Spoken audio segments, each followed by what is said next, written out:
Right, pass the mic over.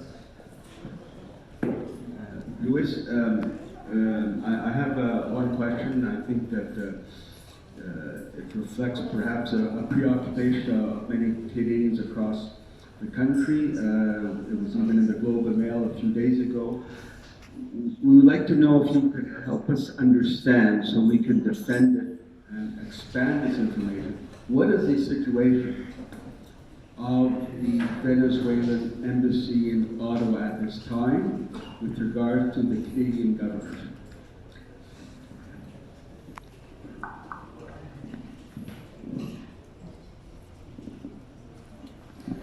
Well, good evening to everybody. I want to address that I am here with Edgar Sanchez and Tatiana Vizcaya. They are the only three left members of the embassy at this moment. Because how do I answer this question? If you read the paper, this article by the representative of Juan Guaidó here, you can understand that he can do nothing. He himself says, we can do nothing. I wouldn't say that if I were him. I would be ashamed to say that. But he said, I mean, they can do nothing. Everything is done by this team. And we have to attend the whole Canada and the whole US, 3 diplomats. We are real tired because we have to work a lot, but we are doing the job. Now, what has been happening?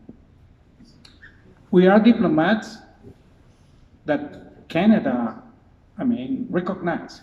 If I ask Edgar to show his credential, he will show you a credential as a diplomat, and he's recognized for Canada. So does Tatiana, so does me. And in December 1917, Canada decided to downgrade the diplomatic relations between Canada and Venezuela to the level of chargé d'affaires. So neither Canada had an ambassador in Venezuela, nor Canada has an ambassador in Canada. Only we have chargé d'affaires. They were there, and we were here working, doing the things we had to do. But Canada decided to shrink the team of the embassy. And every credential that expired is not renewed. We have lost 7 diplomats in a little bit more than 1 year. Tatiana's credential expires in September. Edgar's credential expires in November. My credential expires in January. So we suppose that in 1 year, Canada will get rid of us without throwing anyone out.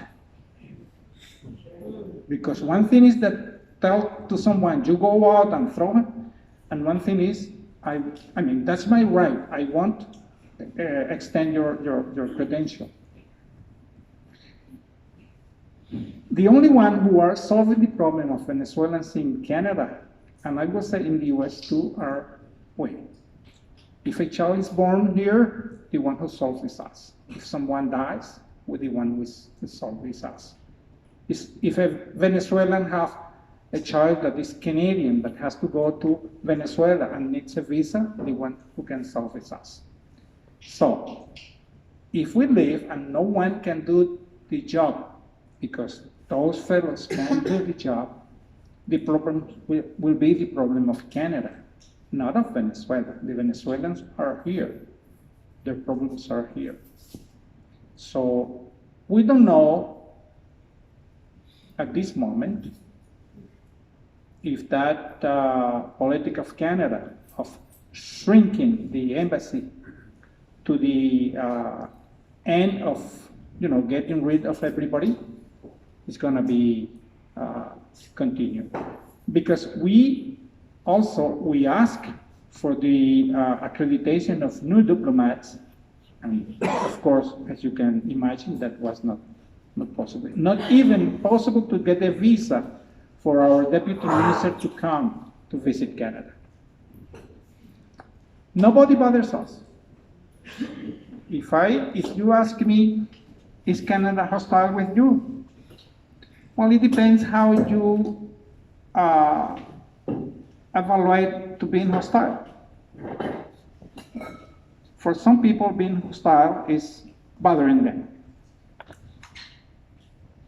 I think the hostility that I see is that we don't count for anything to Canada. I mean, we don't exist for Canada. And I think that's as bad as if somebody bothers you. To ignore someone sometimes hurts more than if you bother them. So we keep working, counting the days, and seeing what's going to happen. As I said, nobody bothers us. Neither Canada goes to the embassy, nor any of the Venezuelans at this moment bothers us. As a matter of fact, they are very happy that someone solved the problem. And if they go to the embassy, that they go every day by lots of them, they feel that there are people there doing what they need us to do for them. That's our situation at this moment. We don't know what will happen in the future. We don't have any connection with Canadian officials. Sometimes Canada needs information because there is someone in immigration that have to be some information, for example, and someone from a low level in protocol send an email and ask, and we respond what they need. And we know that the information is going to other places, but that's the way to be, to have the lowest level of connection with us, because what's the idea? That at any time that we can show any letter of connection between them, we are recognized. And we shouldn't be recognized as diplomats. Same thing happened with the military attaché. Here is Luis Chacon. He's the only attaché left at this moment, only one.